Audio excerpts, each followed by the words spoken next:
a lot of people don't even realize how much power they have over their own lives. You'll hear people complain about things like in magic sometimes when you go, towards Gnosticism and things like that, you'll hear people talk about, oh, like the world is a prison system and we're being Mhm. controlled by the Archons, and all that may very well be true. But did the Archons prevent you from getting out of bed and doing some sit-ups this morning? Or reading a book? Or going outside and enjoying the day instead of, doom scrolling for 5 straight hours on your phone? We have tremendous ability to shape, not just shape our own realities, but shape our own worlds.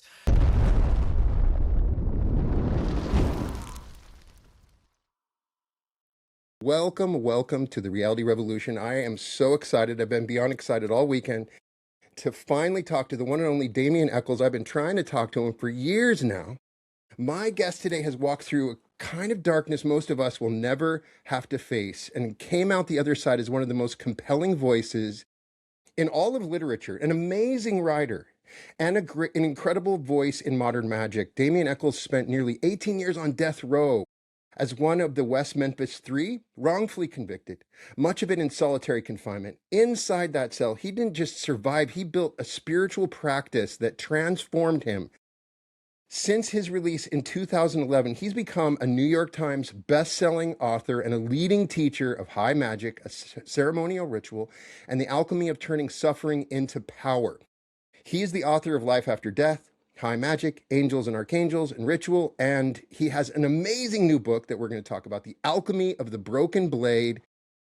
I am so honored to introduce you to the one and only Damien Echols. Thank you, my brother, for joining me. Thank you for having me here. That's after that introduction, I'm scared that anything I say is going to be a letdown now. Well, for the people that don't know your story, I've been following you since I was a kid. Yeah, I've been following you because I felt like I was you when you were going through what you were going through. And I was just utterly shocked. I'm sitting here with my library, I got my Aleister Crowley books, I got my magic books. I'm thinking, oh my God, could you imagine if all of a sudden people start judging me for the books I own? Yeah, what you just said, that's the exact reason why so many people came to our rescue, is because they looked Right? at this situation and realized that could have just as easily been me. Exactly. I mean, I'm just going, this can't be the truth. It's watching this ridiculous thing play out. And it becomes very obvious. If people want to watch, there's been several documentaries, a full movie made about your story, which has got to be odd to be living in this world. And you probably weren't even aware of what people were saying or talking about, or those documentaries, because you're behind the scenes in solitary confinement, right? Yes, yes. And And so you were, still, I would also say that still to this day, I have zero interest in those things. You know, yeah, I get that 100%. I It's knew a a guy, revised past that doesn't yes, exist anymore, yep. right? I knew a guy one time that was about to be executed, and they came and got him and took him over to what they call the death house, where they carry out the executions. And at the last minute, he got a stay of execution, and they brought him back over there where the rest of us were. And a few days later, we go out on the yard and we're talking, and he says, "Yeah, when they carried me over there and I thought I was about to die," he said, "my whole life flashed before my eyes, but I didn't watch it because it was a rerun." And that's how I felt, kind of like looking back at documentaries and movies and all that. It's like I was there. I don't need to, see it or Right. any of that. Yeah. And at the time that happened, I relate to you because that's the time we're just learning. We're just craving knowledge. We're going to go and find, and anything that's unusual or hard to come by, or things that people say, hey, this is dangerous. I want to read it. I'm going to read anything that's, that's so they find your books and they're judging you by the books, which some of those you might not have even gotten a chance to read yet, right? They're Exactly. I just mean, in your library. some of them were like public library books. Right. Others were Stephen King novels. Stephen King novels, right? Yes. Yeah, that was considered Unbelievable. evidence that I was dark and twisted. Right. So the reason your story is so profound is I'm constantly trying to teach people that they can create their reality. We're in a Yes. new age of magic. Magic is different than it used to be. And my assertion is no matter where you're at, no matter what you're doing, if you're in the poorest situation, if you're in a war-torn country, no matter what your surrounding environment is telling you, no matter how much money you have in the bank, no matter how lonely you are, You have the power to change everything, and nobody can show an example more than that than you. So you were put in a situation where you're told, "Hey, you're going to die," and you're by yourself, and you had no choice but to begin meditating to learn about magic. So take us through that journey.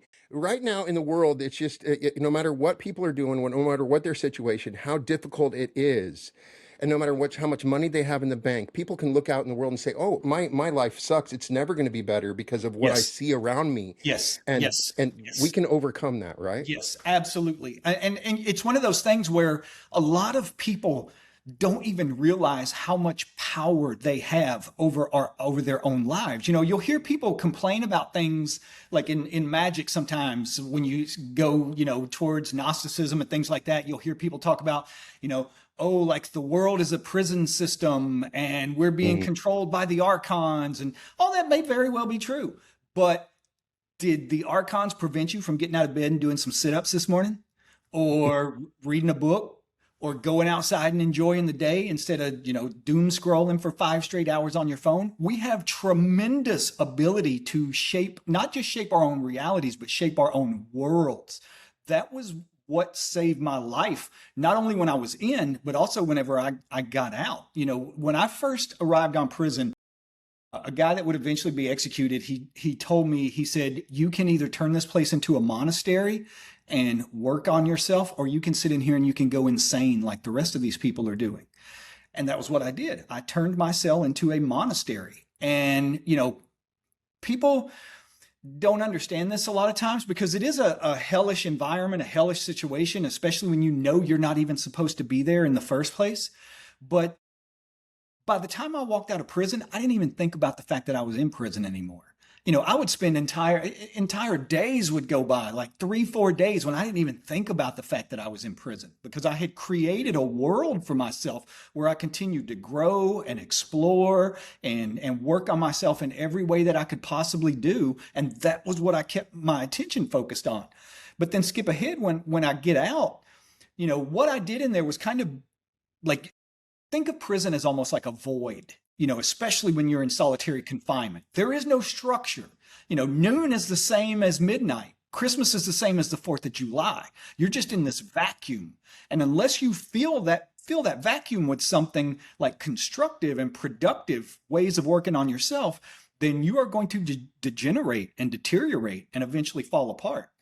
Well, I built that structure for myself when I was in prison to help me deal with pain and horror and trauma and all of those things. Whenever I got out, that was when the real destruction began. You know, getting out of prison was, if anything, just as difficult as going into prison. Only now I had to find ways not to cope with pain and trauma, not in the same way, but I had to figure out ways to cope with pleasure and distraction, because those are the things that swallow our lives out here. And I had never been exposed to any of that. You know, I grew up absolutely, you know, poverty stricken. You know, when I was in Arkansas, my family didn't have any money to even do things like go to movies or, you know, any of that kind of stuff. So now that I was able to do those things, I wanted to do those things all the time, which is fine. You know, we should do things like that. But what happens if you don't have that structure is you eventually begin to deteriorate and fall apart, which was what happened to me whenever I got out of prison. And I realized I have to do the same thing out here that I did in there. Like I figured out when I was in there how to not just survive, but thrive and grow. I realized I have to do that out here as well. And it took me a few years to do that, but that was the beginning of what I considered to be the like deepest and most profound period of healing in my life. Like after I got out of prison, when I needed it even more than when I went in. So I've been teaching my school group, the group that I have. One of the things that we've been teaching is the banishing ritual. Mm-hmm. So you are the master of the banishing ritual. You're somebody that really, uh, I think, made an innovation that has changed everything. I've been doing the banishing ritual as soon as I read it from Dion Fortune's Psychic Self Defense, but then you added Metatron and Sandalphon into the equation, and you talk about it in your book. You suddenly realized, there's this three-dimensional change Yes. that's Yes. suddenly happening. So explain, first of all, for people that maybe don't know, explain your experience with the banishing ritual, how that was important in your process, and the sort of expansion that you brought to. So, this is like the foundation of Western Hermeticism, esotericism, ceremonial magic, Mhm. like the lesser banishing ritual, the pentagram. It's like learning a formula. And once you learn this formula, you can expand on it and use it in all these different ways. But a lot of people don't realize or think about things like, say, for example, one of the greatest treasures that we have in modern times, which was Israel Regardie's The Golden Dawn, whenever he published that. But we forget sometimes that that was not the entirety of that. Was basically like Cliff Notes. As thick as that book is, it's kind of like Cliff Right. Notes, because he had teachers and instructors and mentors and everything else teaching him this stuff, and he's just keeping like the bare bones of what he needs to keep. He doesn't expand on a lot of this stuff. For example, one of those things is that we're not just looking at a two-dimensional thing whenever we're looking at like the illustrations and the directions that teach us how to do these things. They're meant to be three-dimensional in the real world. And it took me a while. I think in a lot of ways, that phrase people say sometimes, like, if you take one step towards God, God will take three towards you. I Yeah, right. think in magic, if you don't understand something, like if you're reading one of these rituals or something and you're like, I do not get this, I can't picture this in my head, but if you keep doing it anyway, not just reading it, not just talking about it or watching videos about it, but if you get up and you start doing it every day, something's going to click into place and you're going to be like, oh, that's what I'm supposed to Hmm. be doing. That's the way it works. That was kind of what happened with me with the expansions on it. So I started to think, okay, for me, the lesser banishing ritual, the pentagram, one of the reasons it was so important is because we take in energy from everything and everyone around us all the time without even All the realizing. time. Well, I'm in an environment with 2 to 3 thousand people who have committed some of the most heinous murders and every other kind of crime you can think of on the face of the earth. I did Right. not want that energy getting into me, changing me, shaping me, or affecting me in any way. So I would do like the lesser banishing ritual, the pentagram, lesser banishing ritual, the hexagram, rose cross, middle pillar. Those four rituals, it was non-negotiable every single day, 4 times a day, period. Part of it was just that kind of cleanliness. But I started to think about how, like, this doesn't make sense to me. I'm drawing this ring of light around the room that's supposedly to protect me, right? But why couldn't something just come over, or why couldn't it come under? Why would it see this line and be like, oh, can't go over there? There's a line protecting this guy. Something clicked into place and I realized, like, this is supposed to be closed so that nothing comes over, nothing comes under, any of that sort of thing. And I started to think about how can I do this? One thing in particular, I think one of the most important things is closing the sphere. Like whenever you start to get a real feel for energy, what I started to do is I would reach out with my eyes closed and I would kind of hook my fingers into that ring of light that circled the room, and I would start pulling it up, stretching it up, and close it above my head. And then I would do the same thing, pull it down and close it beneath my feet. And I thought, well, we've got these four angels all around us, and everything in magic is about balance, right? We're balancing, all the different spheres that represent different energies on the tree of life, balancing the elements, all this stuff. So I thought, how can I do this in a way that's going to bring even more balance to it? You've already got the four elements. The other aspect of balance would be heaven and earth. So Hmm. heaven, you bring in Metatron, the archangel of Kether, and earth, you bring in Sandalphon, the archangel of Malkuth, and you put those above and below. So you've got these completely balanced energies all around you in every direction, protecting you, from, above, below, Hmm. any direction anything could possibly come. It's a game changer. It is. Share with my group your experience of seeing Metatron.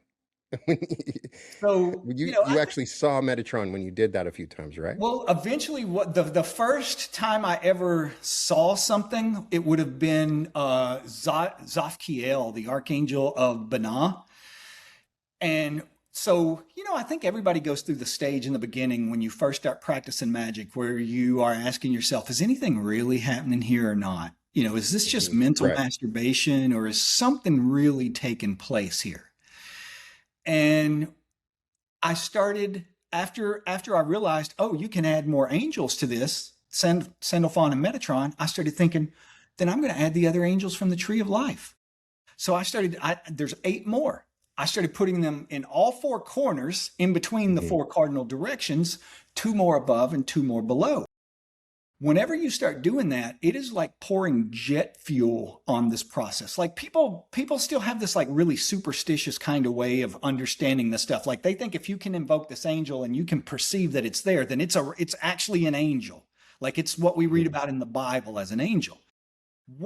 In actuality, what is happening is we have faculties that allow us to perceive and interact with other levels of reality, just like our physical senses allow us to, operate in the physical world. We can hear, we can see, we can touch, we can taste, that sort of thing.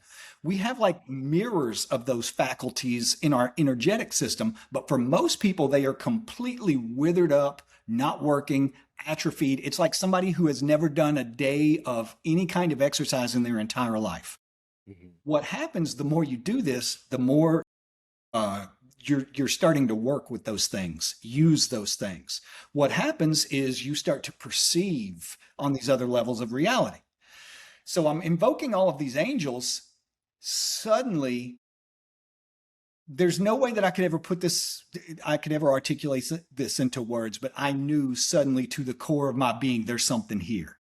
Like I now know this is not just me playing mind games with myself. There is something in this cell. And if I would have not been locked in that cell, I would have probably ran, because there is a difference in believing in something and experiencing something.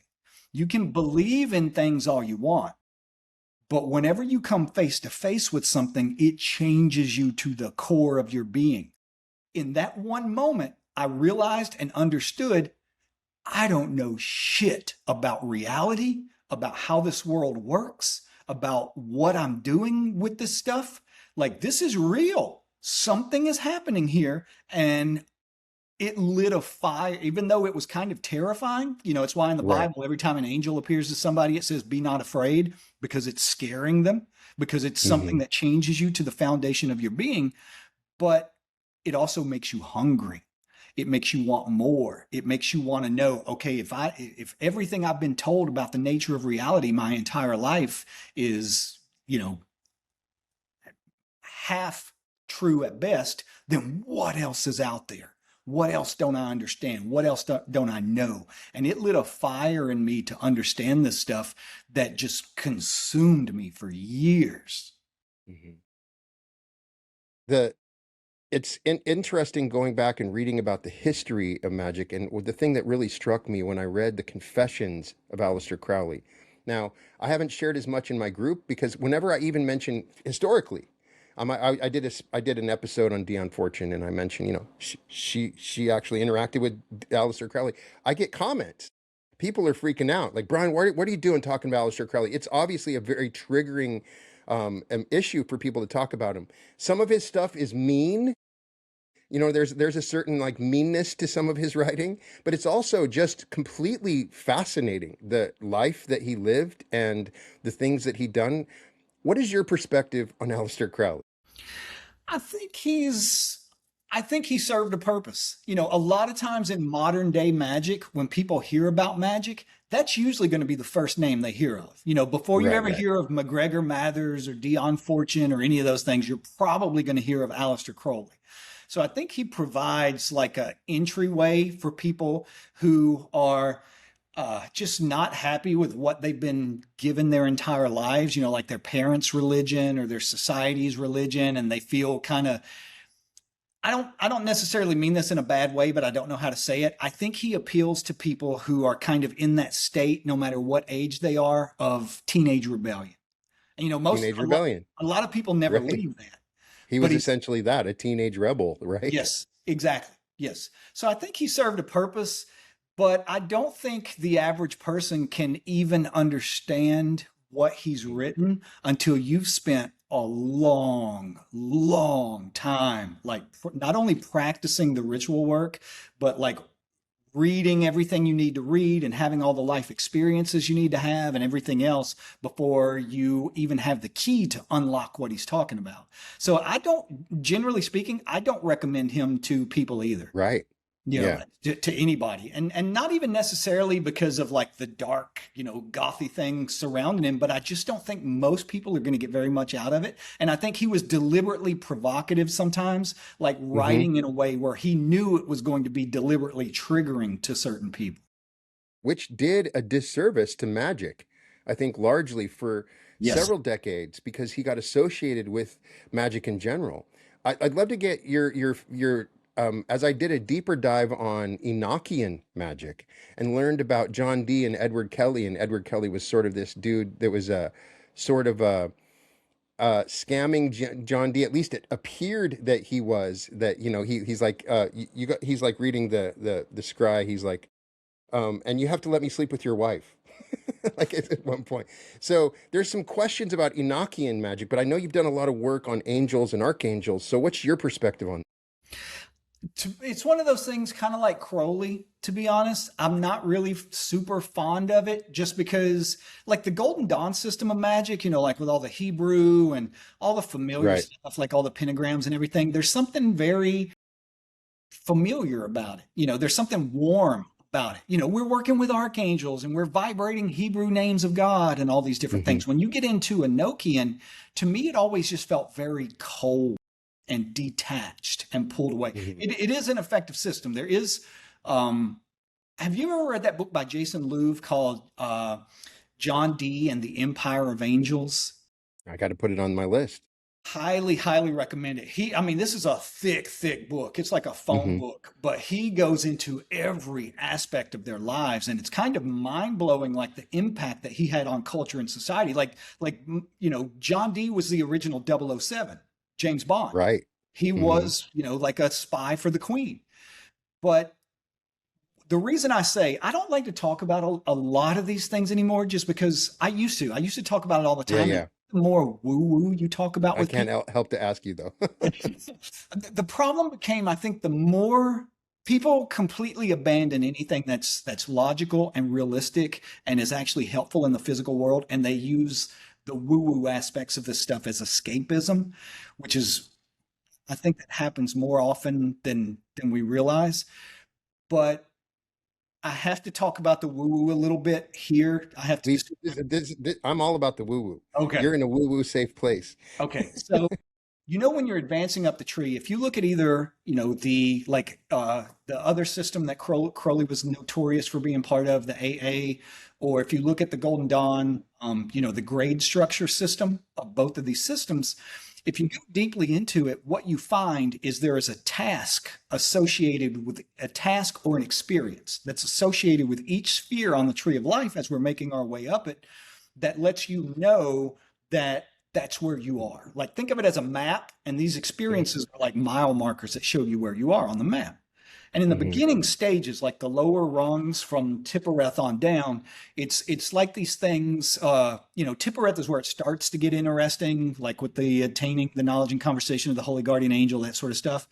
But in the lower spheres, it's basically read these books, read these knowledge lectures, learn this history, learn these rituals, do these rituals over and over every day, all of that sort of stuff. It's like things that you do. You have to consciously, deliberately make a choice to do these things. When you Hmm. start getting up towards the higher spheres on the tree, that's not necessarily the case. It's things that are going to happen that you aren't particularly in control of and don't have a lot of influence over it. So, one of these things is there is a particular grade on the tree where you, to use language other people have used, you receive a word. What this Hmm. word, like Crowley's word, was thelema. Hmm. And different, all of these teachers that we remember probably had a word in one way or another. But like just for example, Moses, the patriarch of the Old Testament, or Moses in the Bible, his word would have been, YHVH, the unpronounceable name of God, Yeah. would have Of been his. God, right. Uh, Everybody gets a word if you make it to this certain stage. And what this word is like the culmination of everything you have learned, everything you've experienced, your understanding of things, all compressed and compiled. Everything you've learned and everything you have to teach compressed into a single word, like for Crowley, Thelema. Hmm. The word that I received, and this is what I mean about the woo-woo stuff. I hate, honestly, I hate talking about this because it Well, sounds simple. we love it. We love it. The word I received was Lil, Lil. I had no idea what that meant, never seen it before, never heard of it, nothing, made no sense to me whatsoever. I started doing research trying to figure out what does this even mean. One of the things I came across was that in Enochian magic, using this system, essentially, like when we're doing like Golden Dawn style magic, they basically separate reality into 10 different levels or 10 different layers that each correspond to spheres on the tree of life. In Hmm. Enochian, it's separated into 30 ethers, and each of these ethers have a different name. What I came across was that the absolute highest ether in the Enochian system before you pass into just pure divinity was called Lil, Hmm. Lil. Yes. Oh, So it was like the highest level of heaven before you're just in the void, in nothingness. I came right. across all kinds of other things. Like one of the things that most people who, even people who are into Crowley, a lot of times haven't heard was he started another organization that's not nearly as popular as like the OTO or the AA or any of that, but it was called the Light of the Invisible Lamp. Lil. Lil. Yeah. And I started to find it like traces of this word all throughout all of these different periods of history and different systems of magic and all of this kind of stuff, where it finally made it click into place and made sense, like put it in context.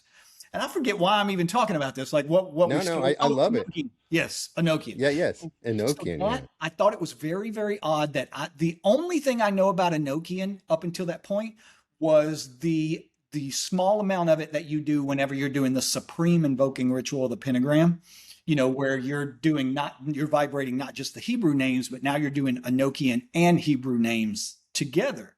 That's the full extent up until that time period of my knowledge of it or experience with it or anything else.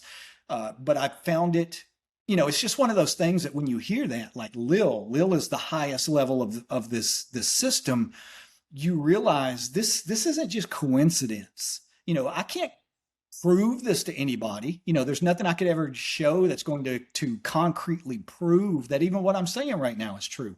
But when you have that experience, it makes you realize, once again, oh, there's something to this. This isn't just mind games. Like this is all interconnected in a way that almost makes your brain feel like it's going to melt. It's absolutely amazing. And I just want to thank you for the way that you write about it, taking a lot of what it is sometimes difficult. Some of this writing is difficult and archaic, and modernizing it, bringing it into the modern age, and helping me to understand what is going on. Thank you. There's a lot of fear around magic. I mean, I'm basically teaching people magic when I'm teaching imagination and meditation, but the word magic is loaded, and people will, Yes. especially because people come. You were born in the South. You know how it is. People have these Christian backgrounds, and they're taught about uh, these demons, and we're going to go to hell. So you're fighting against years and years of subconscious training in what you're teaching. Indoctrination. Yes, Absolutely. absolutely. I think I think magic is one of those things that appeals to people who have exhausted everything else. And it's like, okay, like most people, when you say magic, most people are going to be like, what is that? Like some Harry Potter trash or something, like not even going to know what it is. They're going to think it's like just another belief system. They don't realize like it's a system of practice closer to something like Kung Fu than to a Yes. religion. Hmm. It's something you do, not something you believe. But forgot once again where we were going. Well, we're talking about everything. So, um, Uh, well, there's so many different and interesting forms of magic, and chaos magic, and something that my wife and I really love is creating sigil art. Mhm. We totally use your water charging. We just charge the paint. You know what I mean? We put our intention into the paint something, and then it becomes a sort of broadcast. I'd like to get your impression of sigil magic, being able to create images, symbols, and objects that sort of broadcast a magical power.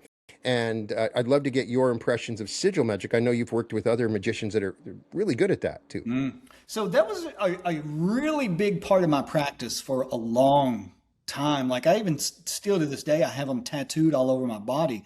And I Right. would use them in all different kinds of ways. Like when I first got out, I moved to New York. I moved to Manhattan. And for the first time in my life, I felt at home. I felt like for the first time in my life, I'm somewhere where I belong, where I fit, where nobody's looking at me weird. Nobody cares about what I'm doing or anything else. And I had this kind of fear for a long time that something was going to happen to separate me from it and that I was going to be Hmm. cast out into the world somehow. So what I did was took all of the names of all of the neighborhoods in New York that meant something to me, Harlem, Chinatown, Soho, Tribeca. I took all of the names of the neighborhoods that meant something to me, were deeply personal to me, and I turned them all into sigils and I tattooed them all over my I body love it. so Yeah. that wherever I went in the world, I would still maintain that energetic connection to home, to the place that Mhm. I felt. The thing about sigils is like the deeper parts of ourselves that are beneath and above, like our conscious minds, doesn't communicate with language. It communicates with imagery. This is why we dream. When our subconscious, unconscious, all these things are trying to tell us stuff, it doesn't tell us in words. It makes us have these crazy dreams filled with images and all this sort of stuff. Well, we can establish a language. Like when you're doing sigils, what you're doing is creating a language that you and your unconscious or subconscious mind can use to speak with each other and pass information back and forth. So you're kind of bypassing words.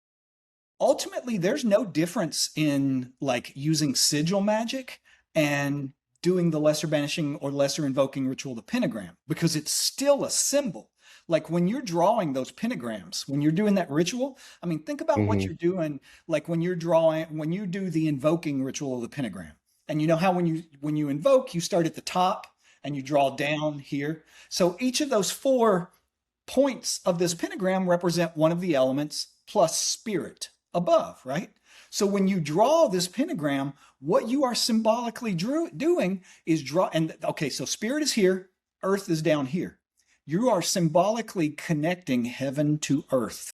You are drawing heaven down into the physical Hmm. level of reality. Every single time you do this, what you're doing is sending, you're doing stuff energetically, but also you're talking to yourself. You are telling yourself, do this, bring more Hmm. God through me, bring more light through me into the world. Like you're pulling that down. It's in a way, it's still sigil magic. In a certain sense, with a broader, like when you look at it from a broader perspective, almost everything that we do in magic is sigil magic. Everything. It's so true. Uh, when the interesting thing about magic to me, as I'm teaching with my group, we discuss things like the Akashic record. When I'm doing a ritual, like you talk about in your book on rituals, I feel all the times people have done this ritual, it adds a layer. Like, so I'm tuning in to all the times, all the way thousands of years ago when people did that ritual. The ritual might have no meaning, but once people start doing it on a regular basis, it creates its own power. You're tapping into Yes. this shared collective energy that Yes. is, we're pulling it right from the Akashic record. Yes. That's So what's so amazing about yes, and I mean, what you're describing is an egregore. Like there's it. like people doing this ritual work have, you're not only you're feeding energy into this egregore, working with this particular system, and you Yes. can also draw on that. Yeah, the more you do this stuff, the more not you personally, the more humanity does this stuff, the more we're charging this battery that is behind it. Now, I'm getting distracted, but I can't help it because I could talk to you about anything. You have so much knowledge. I want to talk about egregores a little bit. What I'm seeing, and comes from another Russian physicist that talked about something called pendulums. The Hmm. concept is that we're constantly battling with different levels of egregores all the time, especially with social media. Once a group of people start thinking about the same topic, maybe it's about politics or a corporation or a new movie that came out, a pendulum forms. And if enough people put their emphasis on it, it becomes conscious and it truly becomes the egregore. I think the first level, it just becomes this sort of vampire that takes energy. It doesn't matter if you oppose it or reject it. If you place your attention on it, then it takes the energy. And so a lot of times we think we're moving towards our goals, but it's the goal of the pendulum or the egregore. And so what's Yes. amazing about magic is that we can actually coordinate a relationship with these egregores, a conscious egregore that can work on your side. That's not just we're not swimming through it. Does that make sense? It absolutely does. And I mean, anytime you're doing ritual work, that's basically what you're doing. You're creating like an egregore made that's just your energy, not the combined energy of you. You know, like say for example, take like the simplest, easiest thing you can do, which is just like holding your hands like this, and every time you inhale, you're focused on pulling in chi from the world around you, and you're just inhaling, and it goes into your Tiphareth center. And when you exhale, you let it go down your arms, out your hands, and form this gold ball of energy, this gold sphere of energy between your hands. And then you instill a purpose into it, like some intention. Like one of the things I always use, just the first thing that pops into my head, like I used to do it when I first woke up in the morning. I would do this practice and I would release that sphere of energy and say, go before me and make the crooked places straight. Meaning, I don't know what's coming at me today, but you go before me and make sure it's all going to be smooth and okay and nothing negative is going to happen or any of that kind of stuff. Well, that's an egregore. That's what you've Hmm. just created and you've released it to go do a job. So you can activate objects. You can activate and place egregores, if you want to call it that, at different levels or entities.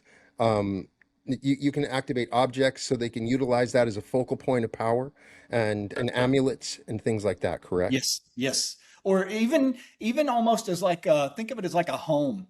I can't remember who said this. Somebody described this to me one time. They were talking about like if you create like a talisman or an amulet or you use a ring or whatever it is that going back to that example I gave a second ago where you're releasing this energy to go and do something specific, whenever it's not expending energy to bring about whatever it is that you put the intention in, it gives that energy a place to rest whenever it's not working so that it doesn't just burn its energy up pointlessly. Oh, that makes it easier for me to understand. I was going to ask you about, because I'm also a fan of Israel Regardie, but he wrote this book about romance of metaphysics. And there's a chapter in this book where he talks about Neville Goddard, somebody I've done a lot of deep dives on, and he claims Neville Goddard was the greatest magician. My Neville Goddard simply taught just using your imagination to create reality. He said it was too profound. He was scared. He would sit and grab his chair as Neville would guide him in these imaginatory exercises. It sort of moved beyond the ritual into this personal place of power that he was trying to get us to. I'd like to talk about the place between magic and that pure power we already have within us, Mm. where we are the God, we are the angel, where we are activating our imagination, and that Yes. place between. I'd love to get your perspective on. So Neville Goddard, it's kind of interesting that you bring him up. That's like my wife's specialty. Like they call it New Thought. There was this whole group of people. There was Neville Goddard. There was Oh yeah, uh, Emmett Fox. There Emmett was Fox. Catherine Ponder.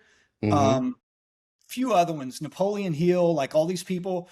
But they were doing magic. They just didn't They were call doing magic. and Thank and you. they're selling out places like I believe it was like Carnegie Hall in New Hmm. York, where they're selling out Carnegie Hall. People are coming in to listen to them talk about this stuff, but they never call it magic. They call it Never new called it thought. magic.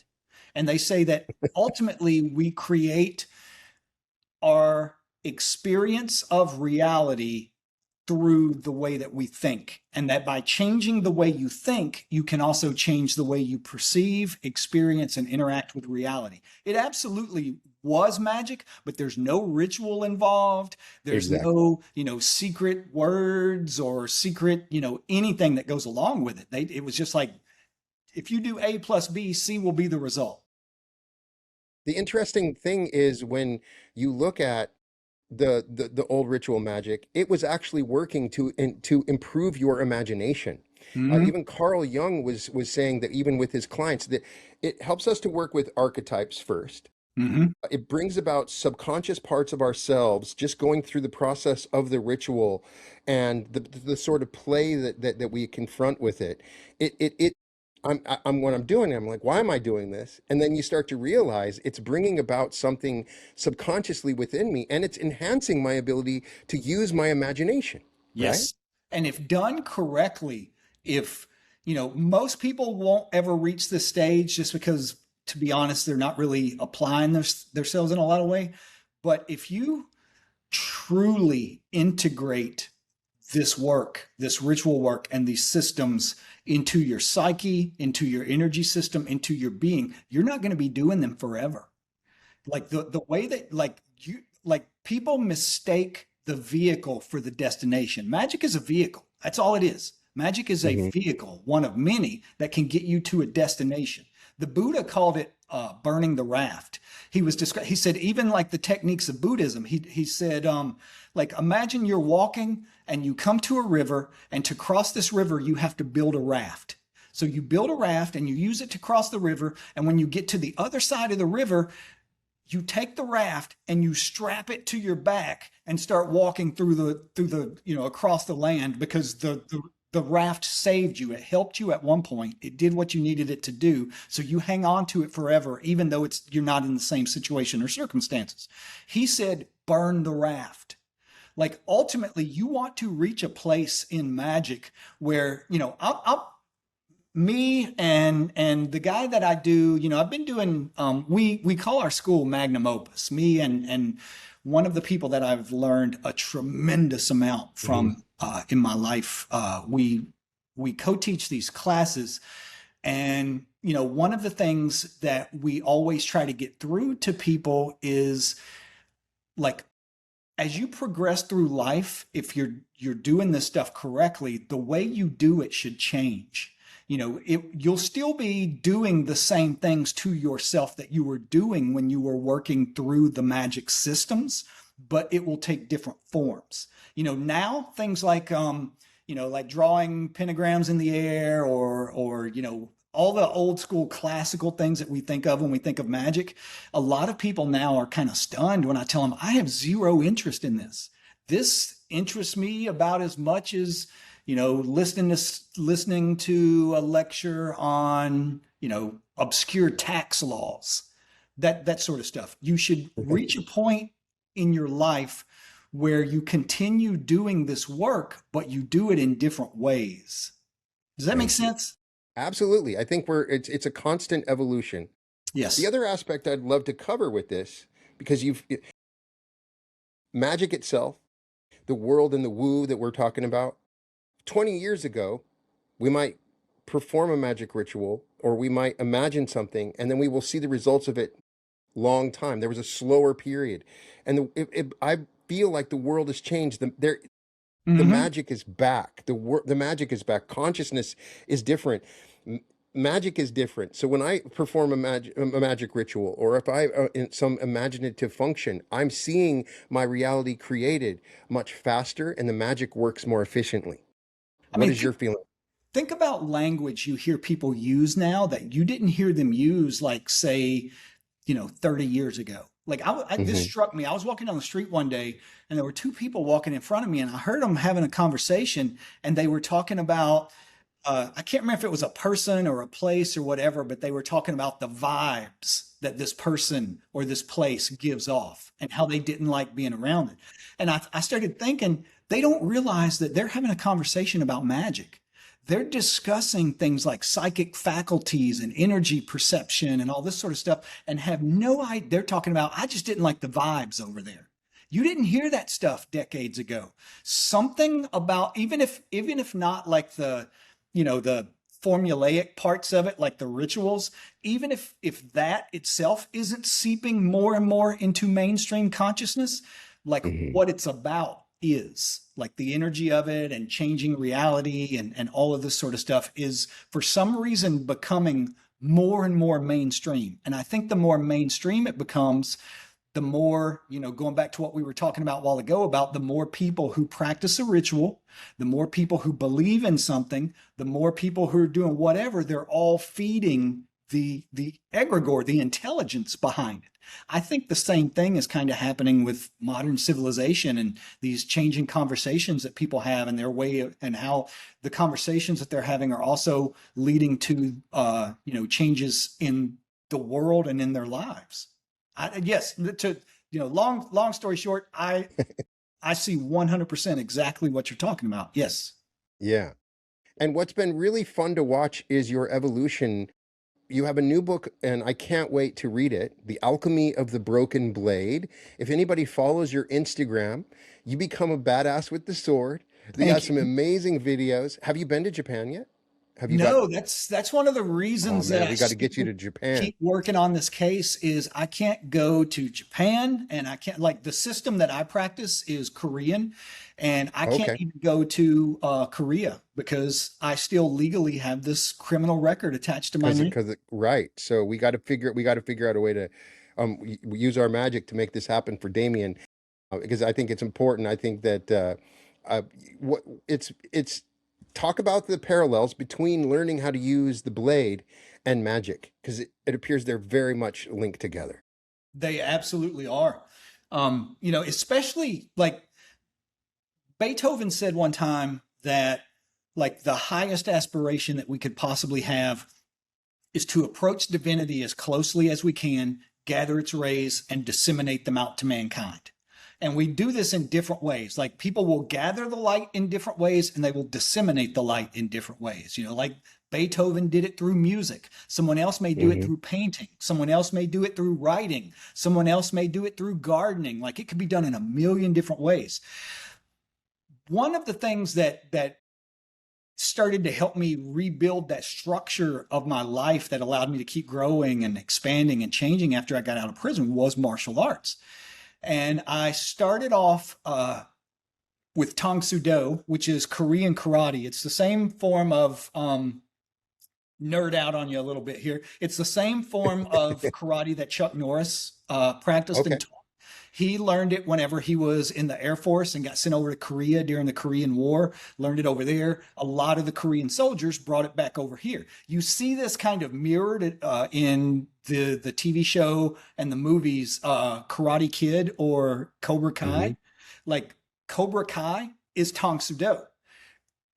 What Daniel is doing is Japanese karate because he's learning from Miyagi. So ultimately, Cobra Kai and Karate Kid are the story of Korean karate versus Japanese karate. So this is what I started off taking. And after you get to, I eventually got my black belt. I'm working on my second degree black belt now. But after you get to the higher belts, you start training with weapons. You use the staff, the knife, and the sword. And something about the sword my entire life, to me, the sword has always been like a symbol of the epitome of magic. When I say magic in this sense, I'm talking about stepping outside of the mundane, mediocre world where there's so much crap just waiting to grind you down, whether it's, worried about how you're going to get the money to pay rent this month or, some health issue you're dealing with, like what all the things that we have to deal with in the mundane world.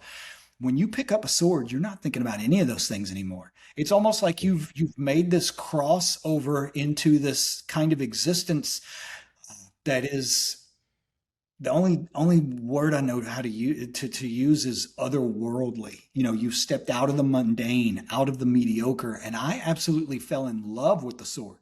However, where it ties into magic is then I started taking Haedong Gumdo, which is Hmm. the it means way of the Korean sword.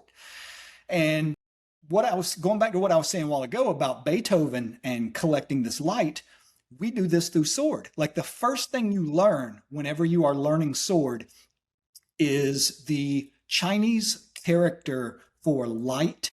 The strokes you make with the sword, like the cutting combinations that you make, you are drawing the character, the calligraphy character for light in the air in front of you Right. over and over and over. Well, just like when you do one of these rituals, like a banishing or invoking, or you're working with Hmm. angels or whatever it is, a lot of people don't understand like the mechanics behind how it works. And what I mean by that is you absorb those things.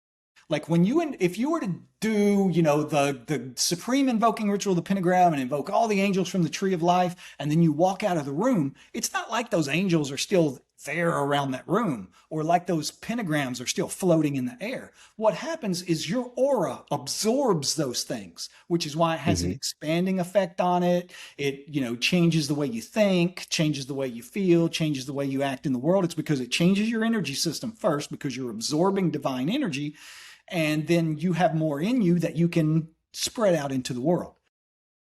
That's what we're doing with the sword. We are invoking light over and over and over into ourselves so that we have more to give to the world.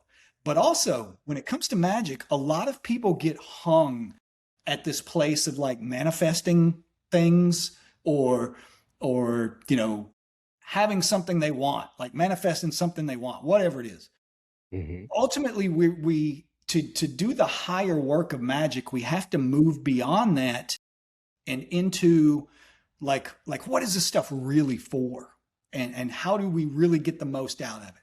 So one of the things that we started to realize whenever we were teaching the classes, and I realize I'm being long-winded here, I'm trying to You figure can out be a as way to. long-winded as you want. We love Okay. it. We love it. Yeah. So one of the things I figured out, me and my partner, when we we're doing the magnum opus classes, was that a lot of people do this ritual work and they think that's all they need to do, and it's not. Like when you invoke one of these elements, you're working on an aspect of yourself that corresponds to that element. So when we would, like, you work your way through the system starting with earth. You invoke the element of earth over and over and over every day.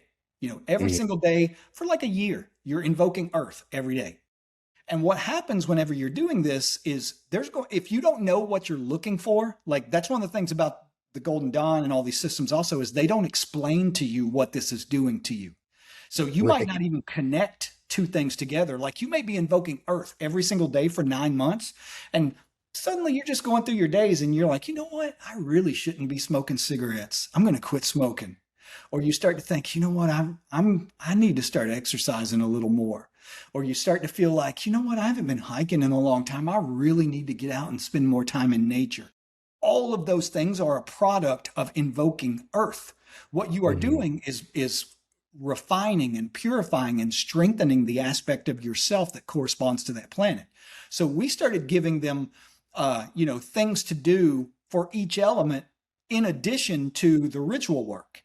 Change your diet, change your exercise routine, start spending time in nature. That's for earth. Whenever we move to water, we do the same thing, only we focus on the emotions and helping them reach emotional maturity. And what does that mean? And what does that look like? Then we move on to air. And while you're doing those every day, you're working on your intellect. You're studying new things that you don't know anything about, forming new connections in your mind. You're learning how to use your mind instead of be used by your mind, which is how most people go through the world. Same thing when you get to fire. Fire is your will, your ambition, your drive. We show them things to figure out, where are you hemorrhaging your life force in ways that you are gaining absolutely nothing from. Like, how are you wasting your life energy?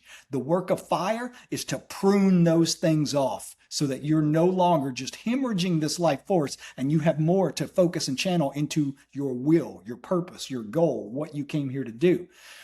Those are all the exact same things that you are working on, practicing, and learning whenever you are going through a system like Heidong Gumdo, Hmm. where it's not just about like fighting. It is a very, very mystical system that involves, I'll tell you one thing, like there's a meditation we do in sword Hmm. where you stand in the horse stance and Hmm. you reach up with both hands and you grab the energy of heaven and you pull it down. And then you reach below you and you grab the energy of earth and you pull it up. And then you combine them both in the center of your chest, as within, so without, the void. And then you start to do these movements where you're doing the same thing you're doing when you're doing the middle pillar, where you're circulating the energy, Right. but it's got these physical movements that go along with it that also, but like when I first started doing it, I would hear all this cracking and weird noises in my shoulders. And it was just because I've got all these calcium deposits and stuff. And doing this form of meditation busts those up and breaks them up so that you can move physically freer. So you have all the exact same things in sword, in Korean sword, that you have in magic. It's just a different way of going about doing them. There's in our modern society, there is a need for immediate gratification. The Yes. one ritual that will immediately bring what we want. What you've really taught me and shown me is the power of repetition and Yes. patience, Yes. right? Yes. And I would say not only even just patience, but I think you can be patient while still doing what Crowley called lusting for results. Like let's say you Mhm. do a ritual for uh, a new house to live in for your family. And you spend a year, every day for a year, putting as much energy into this as you can. But then every day after you do the ritual, you're like looking around like, I wonder how it's going to work. How's it going to manifest? Where's it going to come from? How's it going to take? Well, what happens whenever you do that is you're not releasing it. You're not letting go Mhm. of it. You have to let it go to do its job. So you could patiently say, okay, I'm going to sit here and every day I'm going to wait patiently for this house to manifest. And it's probably not going to work. Right. But if you forget about the house, don't think about the house, do the ritual, and then go about your normal daily life, you're releasing it to go do what you wanted it to do. And it happens a lot more quickly. Where was I going with that? Oh, that was a perfect answer to it. Okay. But when we do these actions and we wait, the releasing can be the hard parts. It's just the other aspect of this is the other people that you talk about your magic. I found I have to completely trust someone's imagination. It's only if I'm going to talk to someone else, it's very private to me. Whatever meditation, whatever I'm trying to manifest, I might share with my partner because I trust her imagination. But how do you work with that? You keep it to yourself, right? Yes, yes. All because keep in mind that if you say like go back to the house example for a second, you tell someone like I'm doing magic every day to manifest a house. What if they look at you and think, and this dude has lost his mind. This dude is crazy and maybe even suffering in psychosis. He thinks angels are going to bring him a house or whatever it is. Well, all of that is energy. So they are putting that energy into the process and it's not going to bring about favorable results. So number one, like you said, make sure if you are talking about this stuff, it's going to be somebody that's on the same page with you, that's putting energy towards it, that's going to be beneficial in some way. But ultimately, I would say the way to this. So when I first went to prison, I spent I'm on death row for several years, and I keep thinking, okay, surely any day something's going to change here. Surely someone with an IQ of more than 15 is going to step in and fix this situation. Like an adult is going to notice something's not right here and they're going to fix it. Is it going to happen today? Is it going to happen today? Is it going to happen when I file this appeal? Is it going to happen when I file that appeal? How is it going to come about? And nothing happened. I sat there year after year after year and nothing changed. Then, when I immersed myself so deeply into building my own life, I was painting and doing art shows when I was in there. I wrote a book while I was on death row. I would constantly find things to pour myself into so that it wasn't a fight to not think about the magic. I literally forgot it. I think one of my favorite stories about Osman's Spare, the Hmm. chaos magic guy, going Hmm. back to sigils, I read the story one time about how he created a sigil. I don't know why he would do this, but he created a sigil to make his house seem haunted, threw it in a drawer, completely forgot about it. Months go by later down the road, he can't figure out why he's hearing all these weird, like knocking and creaking noises in the middle of the night. No. Right. It's very powerful. 100%. So the people that are watching that are suffering from traumas, they're in that trauma loop where something triggers a memory of the trauma. What can you tell them? How can you escape the what happens internally, the patterns that start to form neurologically? How can we escape from those traumas? Because you were given every possible trauma that you could experience. Don't try. The more what you resist persists. The more you try to escape something, the more you are binding yourself to it in one way or another. Like you can't struggle, you can't resist, you can't fight. If you fight against it, once again, you're feeding it. That's why, well, I won't even go into that, but that's it's not only like believing in something that feeds energy to it, like with egregores or whatever, but also fighting against something also makes it stronger because you're doing the same thing. You're feeding energy to it one way or the other. All you can do is create a life where you're so on fire for what you're doing that you're not thinking about resisting, fighting, anything else. Like let it do what it's going to do. You're focused on your life. I can't help but talk to you without just mentioning I'm a huge Pearl Jam super fan, and you co-wrote Army Reserve with Eddie Vedder. Eddie Vedder is one of my favorite people in the world. And what's it like to meet Eddie Vedder? I'm kind of fond of him too. Yeah, you can't help it, right?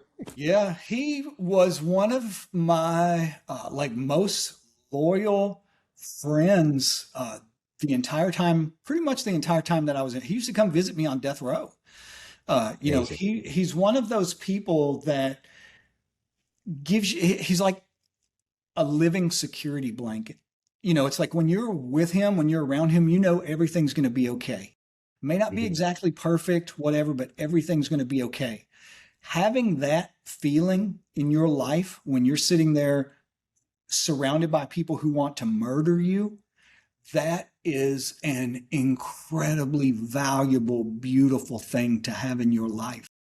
He still to this day is one of the handful of people in the world that if I were in a situation with no idea what I was going to do, he's one of the few people that I know if I call him and say, I need help, he's going to be there to help.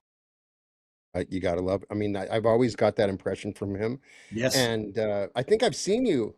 Maybe you've been at a couple concerts, like you're on. But they just are. They just the whole band is amazing. The best live show that you can imagine. And Army Reserve was such a great song. It's just I couldn't Thank help you. but ask because I'm such a Thank you. huge fan. I love them so much, and I think that's that. going back to the thing about creating a life for yourself, that's one Yeah, of the things I was doing while I was on death row. Like I co-wrote that with Eddie while I was on death row. So it's like yeah. find things to do and you won't be thinking about whatever it is you're doing magic for. And that's one of the first places I realized there was magic in hearing a songs like Pearl Jam or others, where you have that moment where like you're outside of your body and you realize there's so much more to the world from a simple song that you hear, Yes. a piece of art or a movie that you watch. Those are the places that tell us there is this thing called magic that I want to learn more about. That Yes. is I mean, so and it's, amazing. I think a lot of times when we feel something like that in music, going back again to that thing Beethoven said about how we should gather this light and then disperse it. That's why you resonate with it like that. That's why you feel Hmm. it like that because you're getting the light out of it. The light they have you by any chance seen that the Michael Jackson movie yet?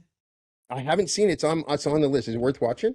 Should Okay, I this go? is a little bit embarrassing to even say this. I've been to the theaters 9 times to see this movie. Okay, Nine that's hey, then it's good. over I believe it's the when you walk out of that theater you feel like what you're describing. He was one of those people that understood the mission. He understood gather the light, disperse the light. And when you're sitting in there, you feel that.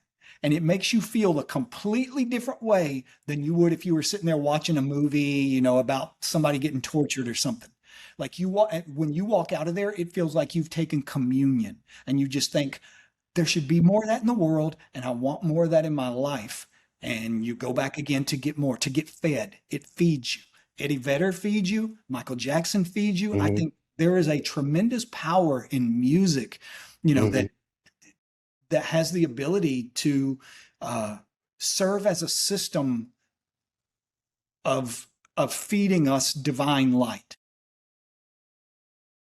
The only other question that comes to me is just because I've read so much of your stuff is, what's it like to be Damien Echols when you're walking around New York?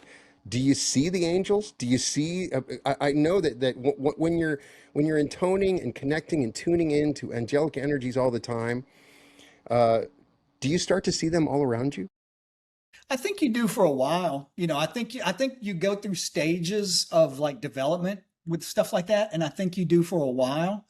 Um, Now, I like I said, my practice looks completely and absolutely different now than anything you would see in like a Golden Dawn manual or anything like that. For me, most of the time when I'm walking down the street, I'm trying to the best of my ability to just walk down the street, Be like in the not moment. thinking about anything, but just feeling, what do my feet feel like when I'm walking down the pavement? What's the air feel like against my skin? What am I smelling right now? What am I hearing right now? Like a lot of times we use magic in the early stages to escape the world that we don't like. But ultimately, what we are trying to do is reach the point where we realize it's all the same thing. There is no spiritual world and material world. They're just two sides of the same coin. They are the same coin. When you're walking down the street, that asphalt under your feet, that's God. Like there's nowhere to go. There's nowhere to be. We're not trying to escape anything. Pay attention, just that's the bulk of my practice now, is just trying to experience what I'm actually experiencing instead of being mentally in one place, emotionally in another place, physically in a third place, and what it just being scattered like that. Thank you for sharing that. Now, if people want to take your class or to follow up and know about your events, what's the best place for them to find more information? The place I'm the most active is on Patreon. They can find me on there just by searching my name. But there's a website. I think it's just damienechols.com. They can sign up for like a newsletter, and we don't bombard people or anything. We only put it out if there's like something coming up, like a retreat or something like that. They can also just find me on social media. I do Instagram and sort of Twitter every now and then. Don't do Facebook at all. I avoid that stuff like the plague, or TikTok or any of that. Like your best chances of finding me are usually going to be on Instagram, Twitter, uh, Patreon, or my website. Keep doing what you're doing. Keep writing what you're writing. It's just a genuine honor to meet you and talk with you. Thank you for sharing Thank your you. time with Thank me. you. And so everybody needs to check out the new book, The Alchemy of the Broken Blade. Put it on pre-order. You go on Amazon right now. I'll try to put a link in the description. And if you haven't, go and check out the books, Life After Death, High Magic, Angels and Archangels, and Ritual. I talk to a lot of writers on my channel, and Damien's the old school writer, the person that's been writing for a very long time, that's developed a very unique and wonderful writing style that's personal and magical. And as just somebody, a fan of writing, you're just an amazing writer, so Thank thank you you. for that. Thank So you. be sure to check that out, and I hope we can talk again soon. So Absolutely. let's plan on that, and welcome to the reality revolution, Damien. Thank you. And I also just want to say I apologize for being so kind of rambly, and I haven't really like done interviews or podcasts or anything in a long, long time. You found the we are the ramblers. That's what I am. I am the rambler. So it was good to talk to a fellow rambler. So thanks. All right, we'll talk soon. Yes, thank you All so right. much. Welcome to the Reality Revolution. I am so excited to cordially invite you to an amazing event we're hosting in Austin on September 18th through the 20th. We're going to take you into the large sums of money portal, into the vortex where you live in the reality where large sums of money come to you. Almost 10 million of you have listened to one meditation on my channel. And my comment section is filled every single day with people telling me the same impossible story. Money showed up, unexpected checks, refunds out of nowhere, raises, clients, windfalls. And the amazing thing is, it's not just a little bit, it's large sums of money, just as those words denote. From one affirmation, this September 18th through the 20th in Austin at the Hyatt Regency, we're going to do it together in one room for the very first time. Years ago, I found the affirmation that I changed my entire financial life with. I have read it thousands of times. Millions of you have fallen asleep to it. People call it the master code. And here it is. You know it well. You can probably say it with me. I am so happy and grateful now that large sums of money come to me easily and quickly in increasing quantities from multiple sources on a continuous basis in the best interest of all, that I get to keep, give, spend, and invest joyfully. This has been the master code of my life, and so many of you. It has changed my life in so many ways. Every single word in that affirmation has come true in my life, and there's nothing I want more than for you to experience the same thing. Every word is deliberate, large sums coming to you easily and quickly from many sources continuously in the best interest of all. This is the affirmation people have written to me about, from their cars after an unexpected deposit, from their kitchens the morning a check arrived, from lives that changed after they simply kept listening. It works. You had told me it works. Tens of millions of views later in a comment section that reads like a miracle log. Read the comments under that meditation right now. Real people, strangers to each other, saying the same thing in thousands of different ways. The money came, the exact amount they needed, the opportunity they had given up on, the doors that opened the week they started listening. And here's what stays with me the most. The people who come to my live events tell me the same thing every single time, that being in the room in 3 days does what years of listening alone was building toward. The meditation opens the door. The room walks you through it. For the first time ever, I'm taking the master code deep for 3 days into a room. For 3 days this September, an entire event built around shifting you into the large sums of money future that is available to you. 9 immersive sessions. We open by unleashing infinite streams of money. We walk through a range of money. We quantum jump into large sums of money together.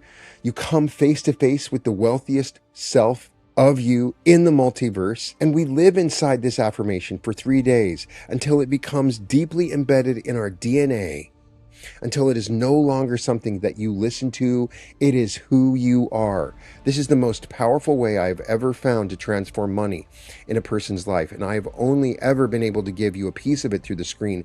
I'm going to give you all the most advanced teachings on money, ways I was able to make money. I want to show you that in this new economy, in this new age, that you have access to infinite streams of money, that it's available to you now. We're living in the best time ever to be prosperous and free. I'm also bringing things into the room that I've never done at any event. I'm keeping them a surprise. What I will tell you, this is the first time gathering around the master code in person for 3 days, and it will only be the first time once. You're going to want to say that you were there when it happened. You're going to want to be the one sharing your success story in the way that it changed your life, in the way large sums of money came to you. Today was my first day with Brian Scott. It was just a wonderful experience. So my favorite one that has always resonated with me is the manifesting abundance mindset. So like I am so happy and grateful that large sums of money come to me easily and quickly. I've been a fan of Brian Scott's for years, and the opportunity to see this event live exceeded my expectations. I'm so grateful to be here. I've been listening to Brian's stuff for 2 years. I'd say Brian really changed my life. When we come together, everybody's affected by it. Even if you don't necessarily believe, the energy of it is so incredibly powerful and magnetic. The room is small on purpose. Every seat within arm's reach of me, and these seats are going quickly. We have a lower early bird price than any of my other events, specifically targeted so that if you're interested in going to one of my events, this is the perfect time to go. I'm so excited to go to Austin, one of my favorite places in the world. Austin is such a creative, unique, vibrant city. It is the perfect place for us to manifest large sums of money into our life. September 18th through the 20th, you can find the link in the description at www.brianscottlive.com/Austin-2026. I cannot wait to see you there.